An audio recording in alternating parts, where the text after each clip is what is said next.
This is an interview on the 15th of May 2010 with Alfred James Briscoe, known as John, V175014, VX118184, Private, 39th Battalion, D Company, 18 Platoon. First of all, John, I'd like to ask you, how did you come to join the Army? Well, at 19 years of age, all the 19-year-old males were called up for social service, and I had to report to the 32nd Battalion in Barclay Street, Footscray, on that day, and we were taken to Mount Martha, that's past Frankston, where it was army camp there. We were issued with rifle and clothing, army clothing, and that was how I became involved in the army. How long were you down there at Mount Martha? Only about 3 weeks. All we did was marching, slope arms, present arms, eyes right, and that's about all we did. No training, rifle shooting or anything like that. It was just marching, and that was it. And then how did you join the 39th Battalion? Well, all the units in Victoria got a message or a correspondence that there was a battalion forming to go to the New Guinea, the 39th Battalion, and they were going to relieve the 49th Battalion that had been in New Guinea for 12 months. So, what did they tell you it was going to be like? Well, they said you're going to have a ball. You can take your fishing rod, your tennis racket, and you're going to really enjoy it. So a few of us did the right thing, so they thought anyway. And the next day we was taken to Darley Camp in Bacchus Marsh, where we entered the 39th Battalion. So all we did there for 3 weeks or so was the same thing: marching, slope arms, present arms, and then after about 3 weeks they sent us on final leave before we were going to sail. And as we were on our final leave, the Japs bombed Pearl Harbor. So it was a different kettle of fish then, so it wasn't going to be the enjoyment what we thought we was going to have. Did anyone come across with you from the 32nd to the 39th? Yes, there was a few came, but the only one I can recall was George Carey, one of my schoolmates was at Tuddy School in Footscray. And you don't remember much other training at Darley? Well, there was no training other than marching, really. So that's about all we did, other than go on leave. And what do you remember about Christmas that year? Well, at Christmas lunching, we was packed up, ready to travel. All our gear was stacked up, and we had Christmas luncheon. We was taken to Bacchus Marsh Station. We got onto the steam train. We went to Melbourne to have to get onto the other line, and then we was taken to Sydney, where we berthed the Aquitania, and it was about the second biggest ship. It was enormous. It was about the second biggest ship on the sea at them days. Every time I used to go and have a meal, I got lost before we were down Deegate deck. It took all your time to find, when you went to get a meal, it took all your time to find your way back. And what was your morale like at that time? Well, quite good. It was all the boys did that was two up and card games and all that sort of thing. And the days went very quick, but we did take a lot longer than usual because we didn't go on the shipping lanes because they thought there might be a Jap sub in the area, so We left on the 26th of December. We didn't arrive to New Guinea till the 3rd of January, so it was a long way around it to get there. But we got there. Do you remember much else about the voyage? Not really. No, just it was that soon went as far as I was concerned, because I didn't gamble them days. Not that I do now. And tell us about what happened when you arrived at Port Moresby. Well, the Aquitania was too big to berth at the wharf, so they had to anchor in the middle of the bay, and with fully equipment and a rifle we had to walk down the rope ladders into small craft to be ferried to the shore. But by the time we got to the shore, it was dark. By the time the D Company got to shore, it was dark. So we had to march 7 mile to the drome, and when we got to the drome, well, when we were going along the drome, some of the ones that had their golf clubs and all that sort of thing finished up on the side of the road, so that's not much value to them over there. But when we got there, on the side of the hill overlooking the drome, they said, this is it, make yourself comfortable. Make yourself comfortable. We had a ground sheet and a blanket, and you lay down on the ground, and the mosquitoes are just like a hive of bees. You put your blanket over your head, and you couldn't sleep either because it was too darn hot. But this went on for 3 days till we got the tents and the mosquito nets. But we didn't have any water laid on, or any toilets or anything like that. It was just Rafferty rules for the first 3 days. The typical army fashion. You would have got a bit of a shock, expecting to go to barracks and then being marched out into the swamp. Well, we didn't know what we're to expect, see. But the 3 mile barracks, that was a 49th and up there, see, so there wasn't enough room for us. So after 3 days, what happened? Did you set up tents? Set up camp. And did you have to dig a ditch, trench? Yeah, well, we issued with mosquito nets, and then if you didn't sleep under your mosquito net, you was on a crime sheet. So, but we did have to. After that, we were there for a while. We were asked to George Carey, Harry Lambeth, and I, the 3 of us in 18 platoon, to dig a trench. So George Carey and I dug a trench out in front of the tent, and we got it out about 2 foot. They said, "Oh bugger, that'll do us." So the first bombing raid came, and sure enough, it went down to over 6 feet. So George Carey and I, we did a beautiful job. We were very, very proud of it. We cut down saplings and covered the top in, just left a little peephole to get in and out, and we were very, very proud of that. And what was your main job then at the time? Well, there was doing nothing really at the time. Were you unloading ships initially? Yeah, we were unloading. That was our job. Our job was to unload ships and guard the 7 mile drome.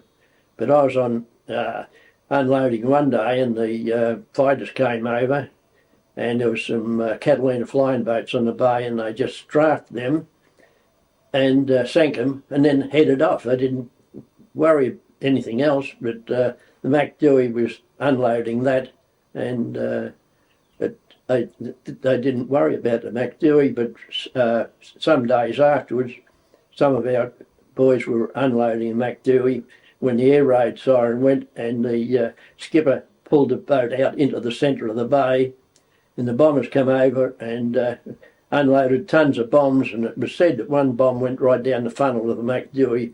We lost 5 of our men, and quite a few of the crew went down with the MacDewey. And how did you start to feel at this time?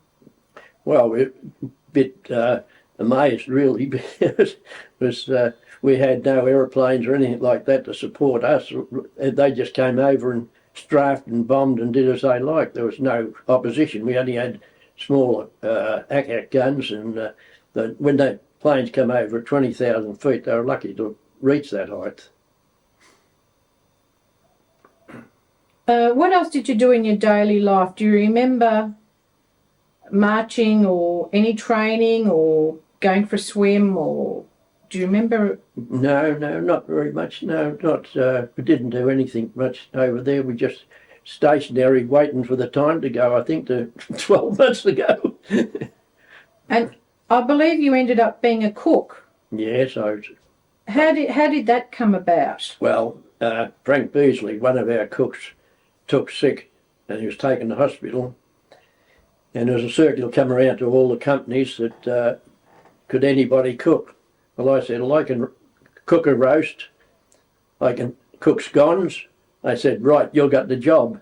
So here I was now, a cook for about 100 men. So it's a bit of a shock to the system, but I managed all right anyway.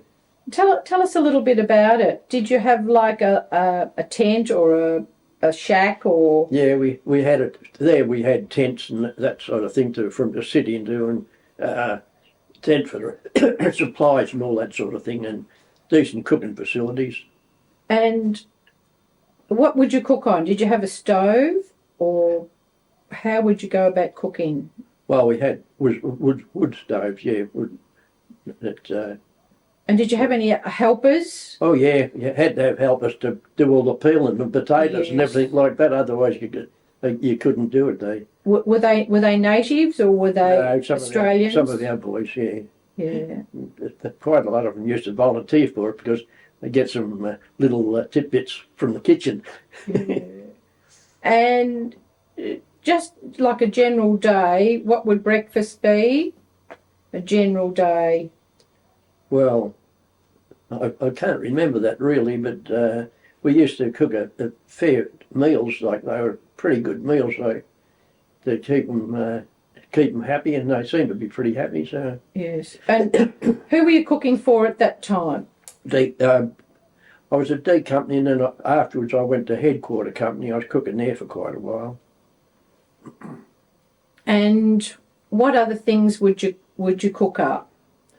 Well, with stews and get all different sorts of things to normal tucker most of the time while we was at Moresby. Because you wouldn't have had a fridge? No.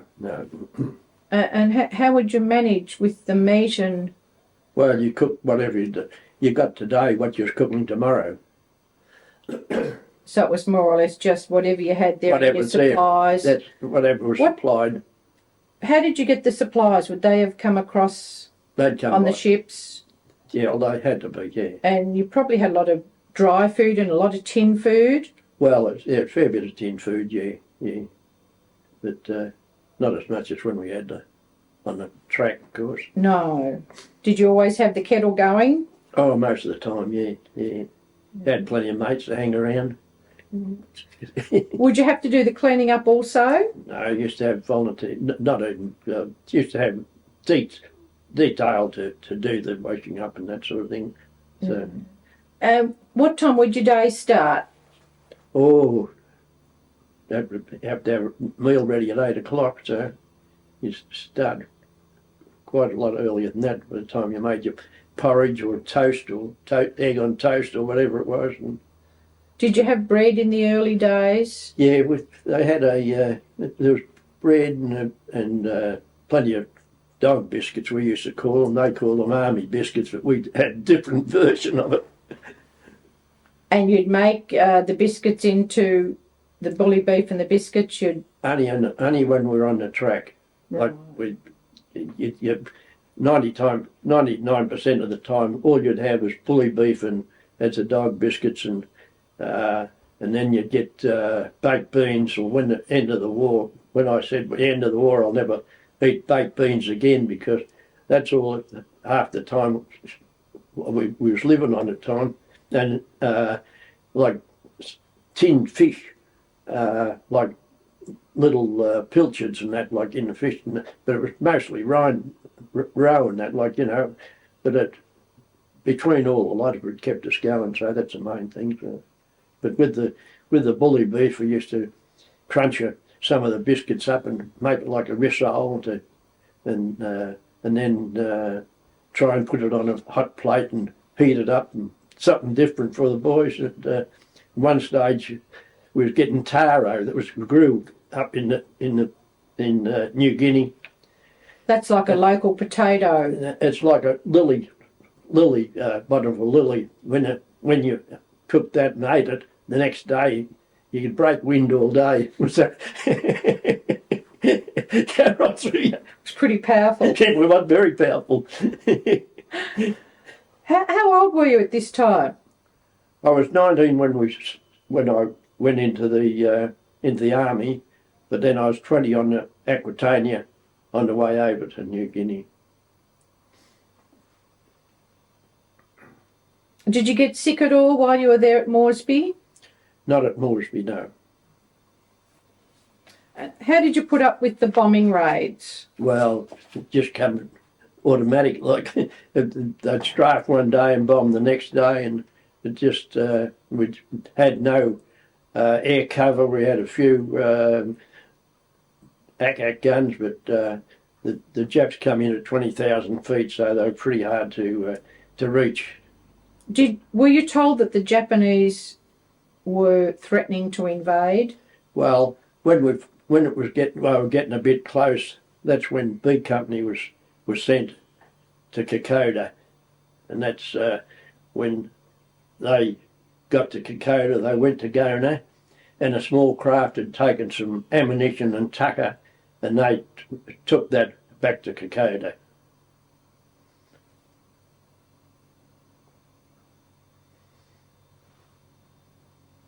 So about this time, word was coming out that you'd be going up into the Owen Stanleys. Yes, we were taken down to the aerodrome and put on a Douglas, and it took us 20 minutes and we reached Kokoda. We did a circle around Kokoda, but we couldn't land because the 44-gallon drums was along the runway, and as we were doing the circle around, the American pilot of the Douglas got a report on his wireless. The Jap fighters were in the area, so we just headed up to the clouds and went back to Moresby. Who was your sergeant at this time? Oh, I wouldn't have a clue. What about your lieutenant? Yeah, Hursty. Yes. Yeah, Hursty. He was our lieutenant, but I don't know if he did any good, but he was our lieutenant. And what was the feeling amongst your mates at that time? Oh, that was all right. They were a terrific mob, but I tell you what, I'd hate to meet some of them in the back lane of a dark night. They could handle themselves. Oh yeah, they could handle themselves. They were terrific blokes, but they were fantastic mob. And you didn't drink or smoke? Didn't drink or smoke them days, no. So what happened to your 1 bottle of beer rations per week? I had lots of mates. And who are the villains in 18 Platoon? Oh, I couldn't name them now, but I can remember most of the lot, but I can't remember the names of them. But they were a wild bunch. Did they ever get up to any mischief? Oh yes, yeah. When they bombed the hotel at Port Moresby, one of them got into there and got quite a lot of grog and brought it back. And I tell you what, they give thirsty buggery. Oh, they started to celebrate. No, they were celebrating, yeah. I suppose, you know, being away from home, they had to have something to cheer themselves up. Yeah, well, that was right. Yeah, well, there's nothing much to do. Nothing to do. One of them brought down a big Alsatian dog. He got hold of that, and he was looking after the Alsatian dog at camp. And tell us about the time your tent was bombed.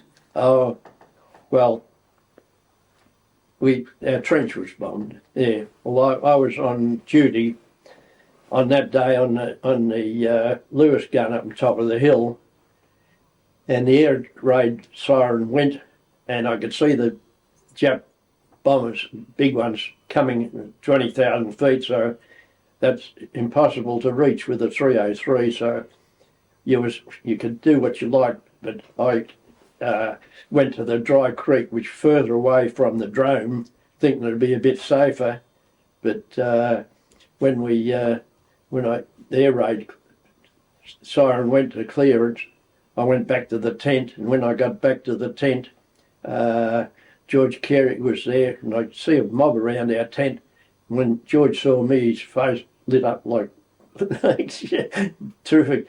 And when I looked, I could see that somebody was digging in the bottom where our trench was.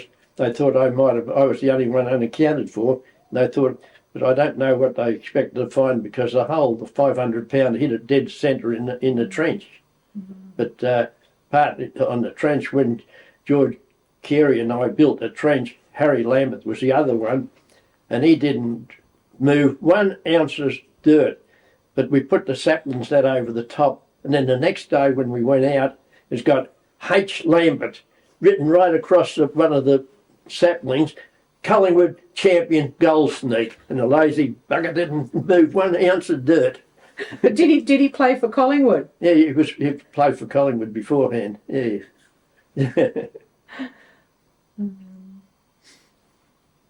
So how did you get to go up the track?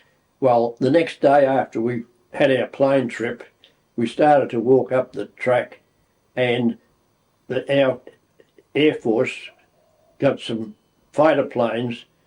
For the first time we had 80 rounds, and at least we're getting a bit of air support now. And just when we were starting to go up the track, a recce jet plane came over, and some of I'm not sure, 1 or 2 of the fighters took off, and that chap didn't get home to tell his story. So And what was it like actually walking on the track? Darn hard. But with some places, like it was that steep, if you wasn't careful, you'd go up 1 step and go home back 4 or 5. Like it was that slippery and muddy, and it was pretty hard to negotiate. You would have been with D Company still at this time? Yeah. And describe the mountains and the jungle. Well, when you got up to the tops of the mountains, you looked down and you could see the cloud underneath you. That's how high they were. It was, you had to be pretty, although I was pretty fit them days anyway. So I used to play cricket in the summer months, and I was a boundary umpire in the winter months, so I was pretty fit. So I negotiated it pretty good. How did you sleep? It all depends what area you was in.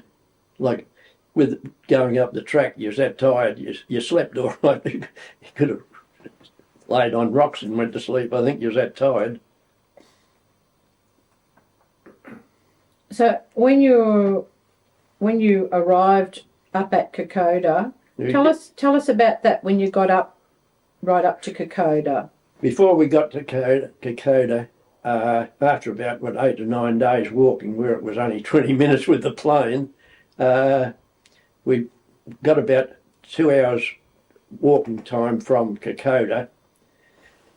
Georgie Palmer and Dud Balky and 2 New Guinea natives and I were sent on patrol to Kokoda to try and contact B Company. Well, when you get to Kokoda, you go up a very, very steep hill, and there's a big plateau up on the top. And on that plateau, it was covered in rubber trees. There was hundreds and hundreds and hundreds of them. When we started going through the trees, and we saw at the other end lots of movement. So we thought, beaut, we found them, and realised the 5 of us at the same time, I think, realised they weren't in khaki like we were, but you could see it miles away. They were in jungle, so it was the Japs. So we didn't hesitate. We just headed to the right, and we jumped over the pressure foot and it went straight down like you couldn't stop. It was impossible to stop till you hit rock bottom. But we got back to where the rest of the crew were and said what happened. And the next morning, that's when it was estimated that 2,000 Japs attacked us. And that was the start of the engage, withdraw. So that was the start of the big business. And being a cook, what was your job? Well, I was a bit protected most of the time. And I had, if there was anything there to cook, I had to be there to cook it. I was a bit protective species, really, because they didn't want to lose me, because if there was anything there to cook, I had to cook it, see. So. Were there days when you didn't have much to cook? Some days I had nothing, some days it was, most of the time it was bully beef and dog biscuits, we used to call them, but they call them army biscuits, but the New Guinea fuzzy wuzzies, see, the first priority was ammunition, and if there was any room left, those fetched the tucker up, so that's why it was so scarce. So you didn't actually get right to the front of the action? You were held back a little bit? I was back a bit all the time, but you could hear sometimes there'd be a bugle call and lots of yelling, and the ones that was in the front line, they'd dig themselves below ground level with a bayonet or a tin of bully beef or a tin helmet to get their head below the ground level, and then they'd wait till the chaps come up I could only see the whites of their eyes, and then they'd into them. It was said that Snowy Pa knocked over 14 with one burst of his machine gun. So that's how close they got to us. At times we got cut off. We have to do tour right around through the jungle, which was pretty hard to get around and behind them again. So and then sometimes I'd get a mountain gun or the woodpecker gun, which is a bigger machine gun, and I get a fix on the track, and we'd have to do a detour around that. So it wasn't no picnic, I tell you. When you were cut off, how many of there would have you been in a group? Oh, it'd be 100 more. Whole company would be cut off. And do you remember getting pushed back to Isharava? Yeah, I can remember getting lots of pushes back. Yeah. Yeah, but that wasn't pushed back. We just it wasn't retreat. It was just pulled back to order. That's what the army says anyway. And do you remember much about the battle at Isharava? Not a lot. No, I can remember one of my mates used to be playing with North Footscray Football Club, and Bunny Pulfer, he got killed. He was a sergeant in the machine gunners. He got killed the first day. I saw him getting buried. You would have lost a few good mates. Yeah, quite a few. After Isharava, the 2nd 14th and 2nd 16 came in to relieve you. Do you remember retreating back down the track? When the 14th Battalion came to take over from us, they'd come from the desert. It was totally different, just the opposite from the jungle. And they thought they'd said to us, "Oh, we'll have these buggers pushed back in half an hour." It was estimated they killed in the first hour they lost, injured and killed 70, whether that's right or not, but that's what we were told. So, but they got pushed back. Well, then we stopped with them for another fortnight. The 16th come up, and the Japs had got, then we went back, but the Japs had got more troops landed, and they pushed the 14th, 16th to land. When 16th came, we got relieved and we walked back. There was only 130 walked back out of 700. Do you remember actually cooking anything on the track? Did you actually light a fire or boil a billy or anything? Well, you had to be very, very careful with the fire because you couldn't make too much smoke, because if they Japs saw the smoke, they know exactly where you were, and they'd send a few salvos over your way, see, so you'd have to be very careful. The troops would have been pretty tired and hungry at this stage. Well, everybody was hungry, I think, to a certain extent, yeah. So even though you were the cook, you were still hungry? Well, there wasn't much to cook. But when I did cook, I would try and camouflage it a bit, would punch up and dig up get the biscuits and crunch them all up and try and make some rissoles out of the corned beef and that, and sometimes we'd put it on like a hot plate and make it warm and that, and all the beans we'd warm up and things like that. So just it was enough to keep us going, but we definitely weren't overfed at any stage.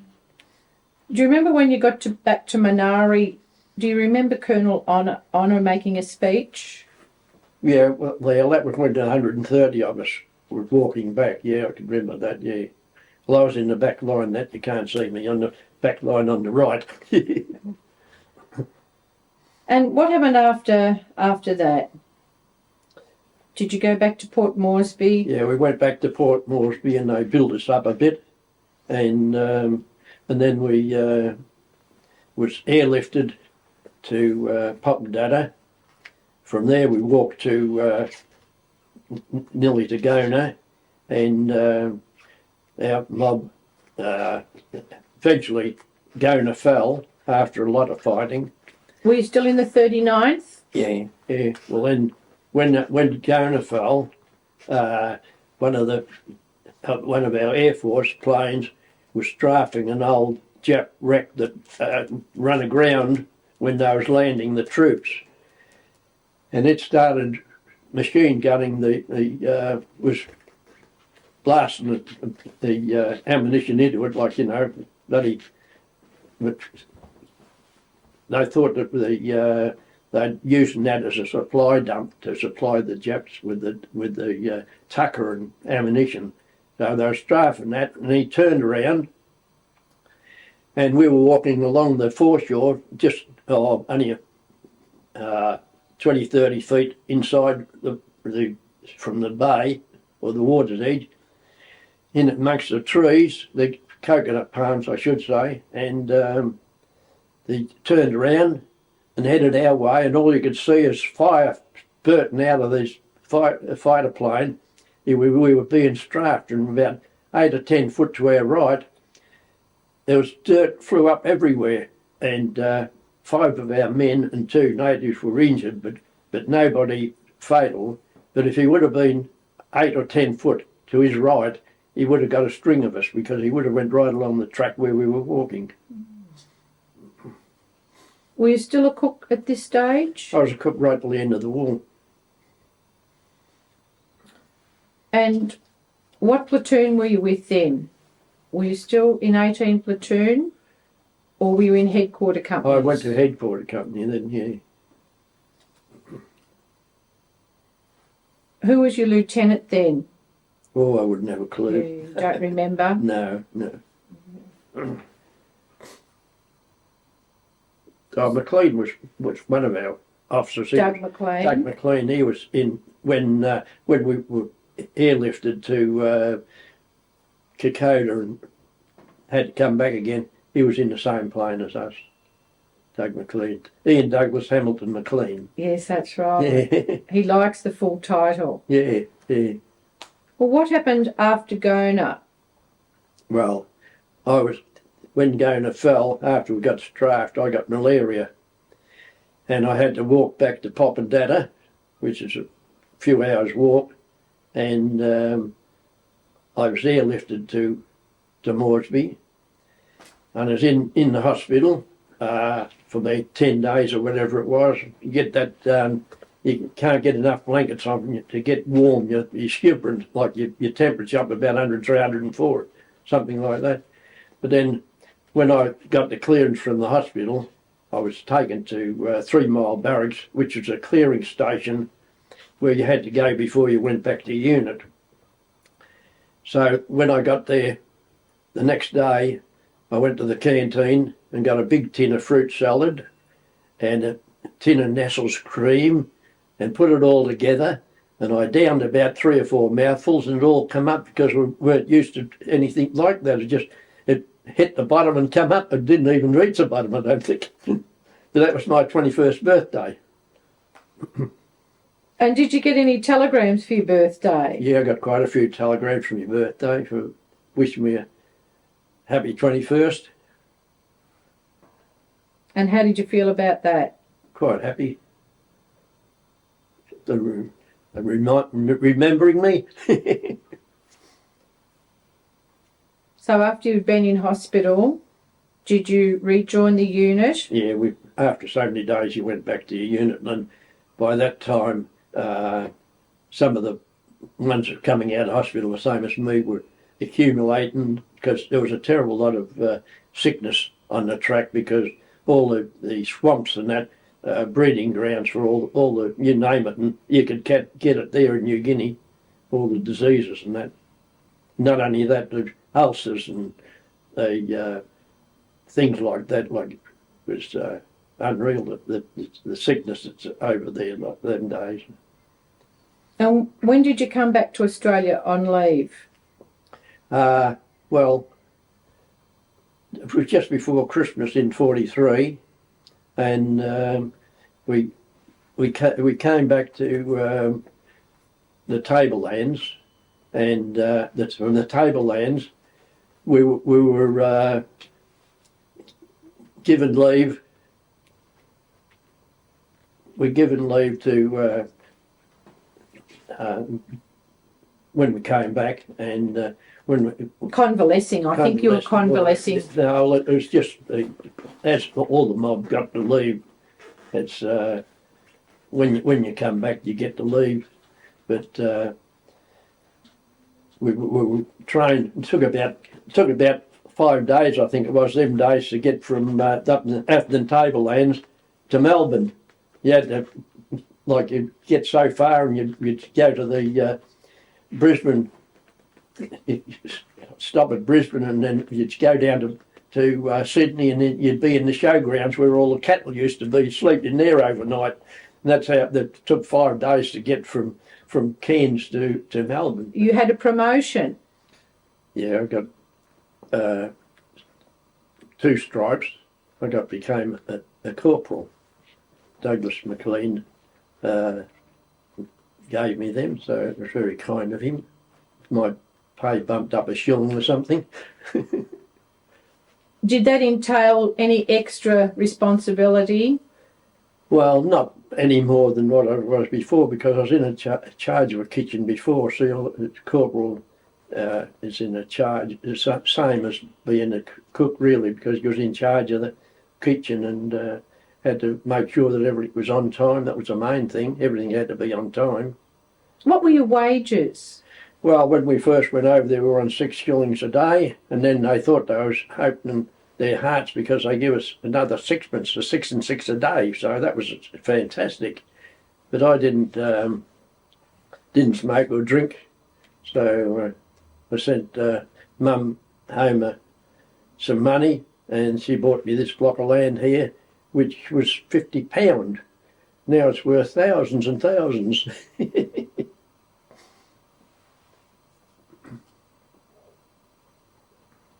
How did you feel going home on your first leave?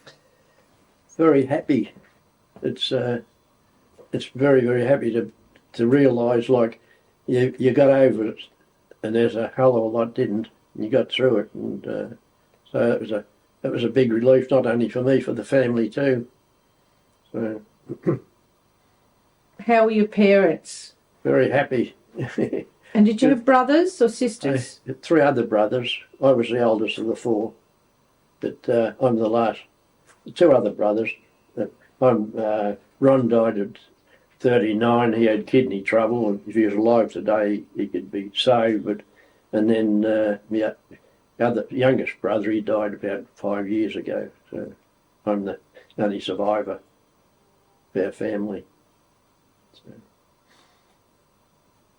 How long was your leave? How long did it last? It's only about 10 days, 2 weeks, something like that. But when the first time we come home, we met my wife, and after a while we got engaged, and I sent some money home for her to buy an engagement ring. So you got you met your girlfriend on your first leave? Well, that was Alva? Yeah, when I come home on leave, my cousin Les Downer, he had been overseas, but he was in a transport and that he didn't see a shot fired. But Mum and Dad, anything could be an excuse for a party, so they put this party on for Les and I, and Les had been not married very long, and they put the party on, and his wife brought her mate. Linda brought her mate with her. So I think Les was getting a bit fidgety because they hadn't been married that long. So I said, I think we'll go home. And they said, but what about Alva?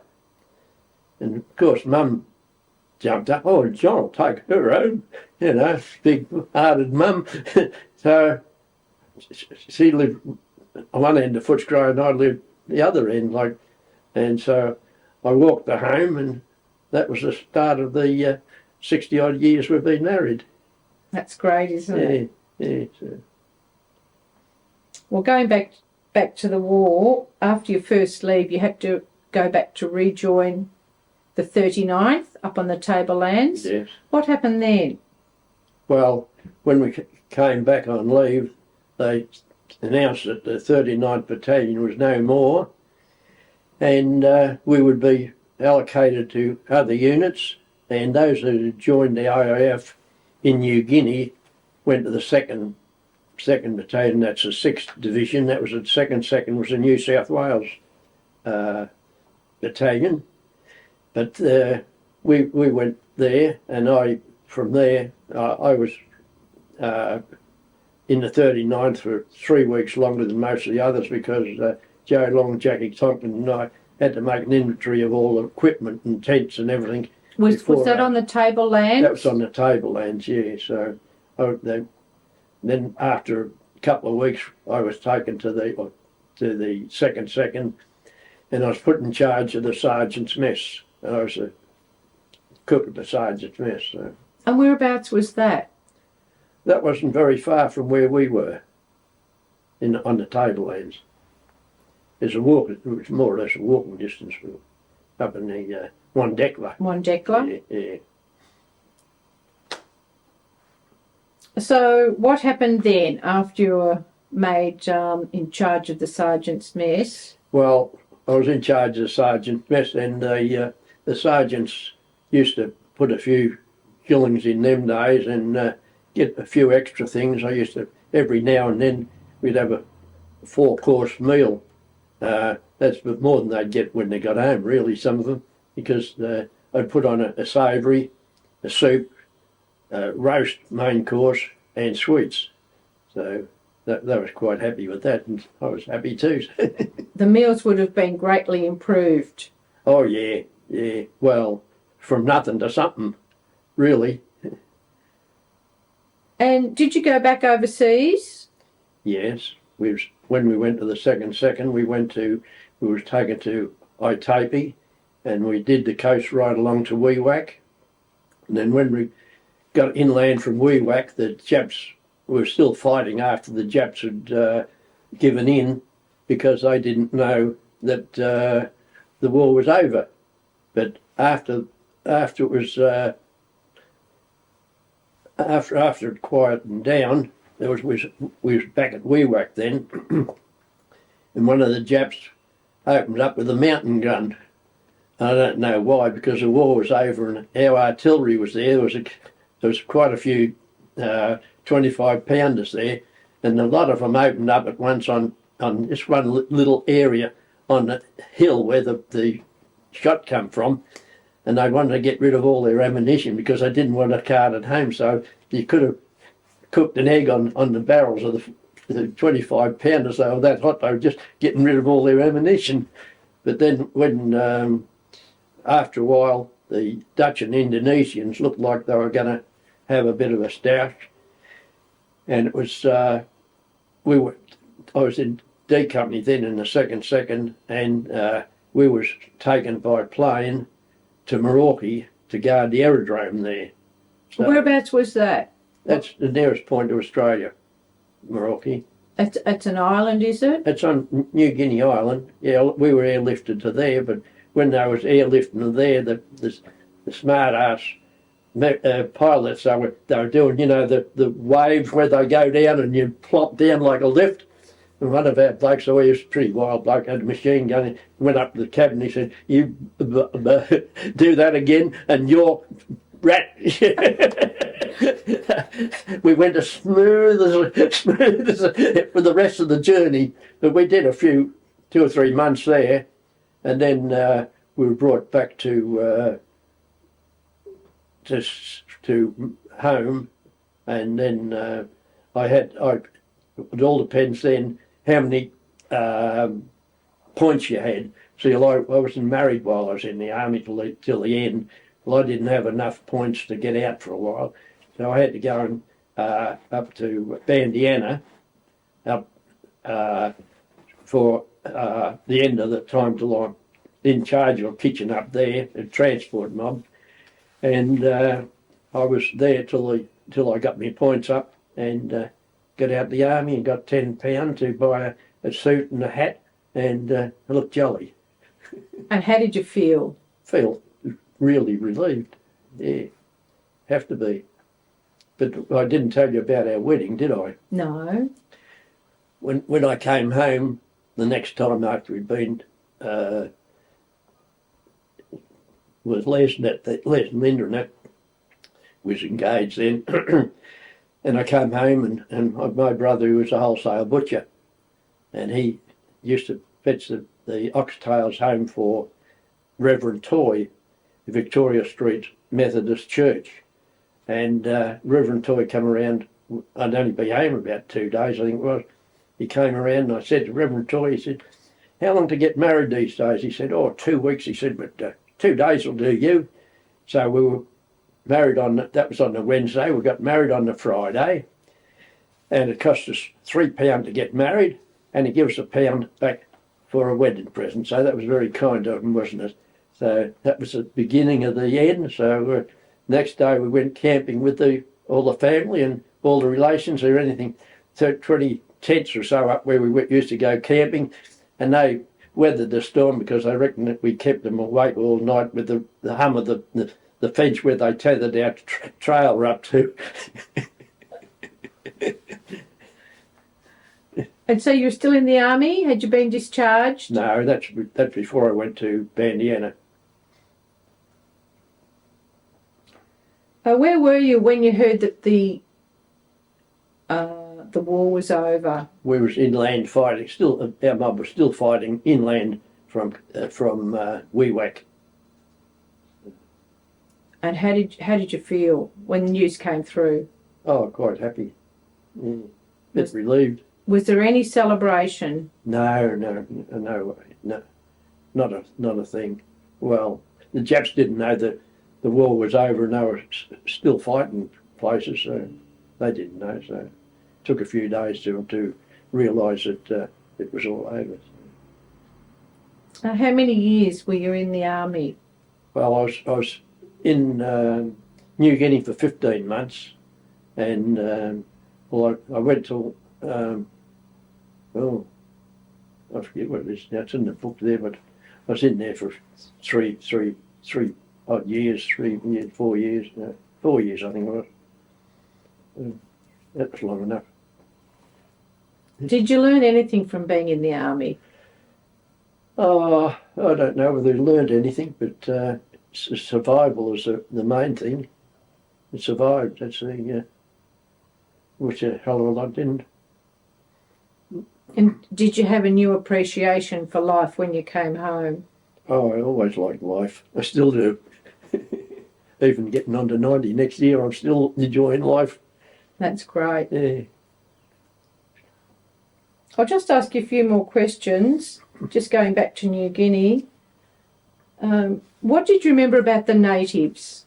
Well, if without the fuzzy wuzzies, the Japanese would have taken Moresby, and they would have had a launching pad to invade or bomb any part of Australia.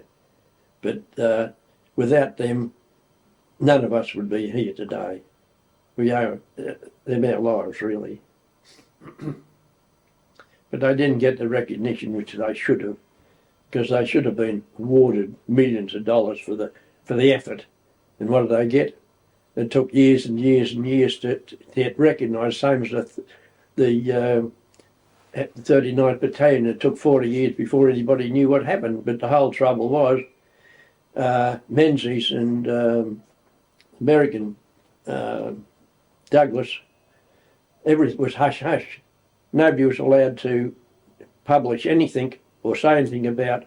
All our letters were censored. When they'd get our letters, or the bits cut out of the letters, they were all censored.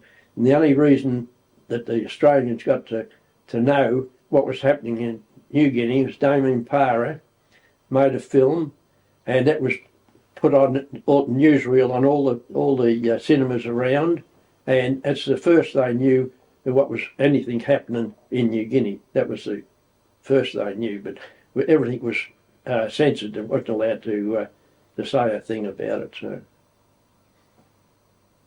And what did you feel about the Americans, their involvement? Well, where we were at Gona and that, they were in the same position for weeks. And when our mob took over, they had to go forward the next day. As the play that was on the TV the other night, the Kokoda, the Japanese chap that was getting interviewed, he reckoned they were useless. But when you see this new film now that's been Pacific, that's terrible. Life was meant nothing to them, not a thing. No. Well, that was the way MacArthur and that was. They couldn't care less. While you're at the 7 Mile airstrip, did you see the Americans come in and lay down an airfield? And well, when we went into action, when we went to Kokoda, or before that, when they wanted to make an airstrip, all we had was Bren gun carriers.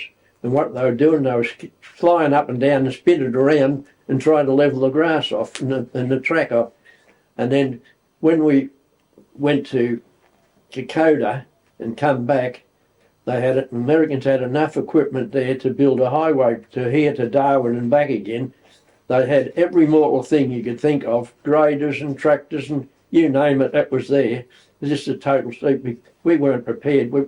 We had nothing, not a thing. See, we didn't have an aeroplane for 80 raids. See, so, but they did send some Wirrawais over, but it was just like putting the old T-model Ford up against a modern car. They just got up and got shot down, and absolutely useless. the Japanese planes were a lot quicker, weren't they? Or 10 times quicker. Yeah, they'd just do circles around them and just draft them. Just didn't have a hope. Just a waste of human good pilots' lives, it was, sending them over there. How did you get used to the bombing raids? Well, you get used to them after a while. It just comes natural, really. It's you just expect them and you just pull your head in and hope for the best. Were there times that you didn't think you'd make it home? Lots of times, yeah, lots of times, yeah. And what got you through it? Oh, just luck more than anything, I think. It's more than anything, luck and being protected, being a cook like them. They looked after you a bit more than saw a bit of action, but not as much as, not very much really, because I had to be in the centre so as they could look after me to make sure I was there to cook something if it came along. Did you respect your leaders, and how did they treat you?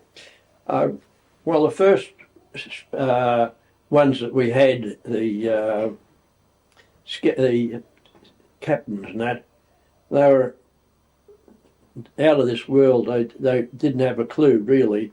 If they would have been still in charge when we went into action, none of us would have come back, because they got relieved and taken over by some were English and some were been in the army for a while.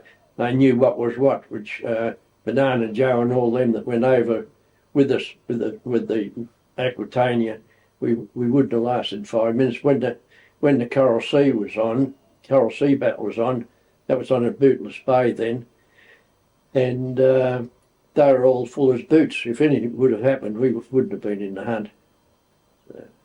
So they got relieved pretty quick, thank goodness. Who was your best mate in the second? Well, Kenny Fielden seemed to be with us all the time, and I enjoyed his company, and I think he enjoyed mine. So he was he was as good a mate as I can recollect during me army sessions. Did he come across with you from the 39th? I don't know about that. I'm not sure about that, but didn't matter where we go, he was always with us, so we got very friendly. So it was good to know him. And he was in signals? He was in signals, yeah. And you were in charge of cooking? I was in charge of cooking wherever he went, I seemed to be. Yeah.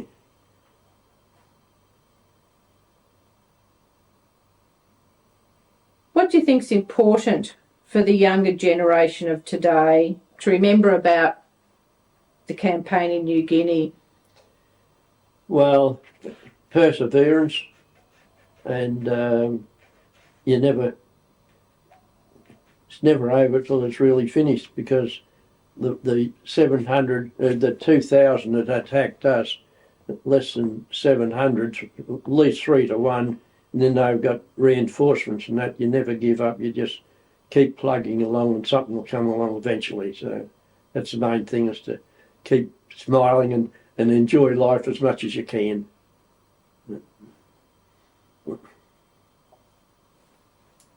Well, John, on behalf of the 39th Battalion History Committee, I'd like to thank you very much for this really interesting interview. Thank you very much. I enjoyed it as much as you do, and I've given a lot of talks to different mobs around Melbourne area, and or especially this side of the town, I should say, and I've enjoyed as much as this, and the kids that go over to the track enjoy my talk and get a bit of recollection of what happened in the 1942-1943. So they enjoy it, and as a matter of fact, I was doing one for the Flemington Police, and after the talk was over, one of the teachers came up to me. She said, "John, that's a first." She said, "That's the first time that I've ever heard my class listen to somebody talking and not trying to out-talk them."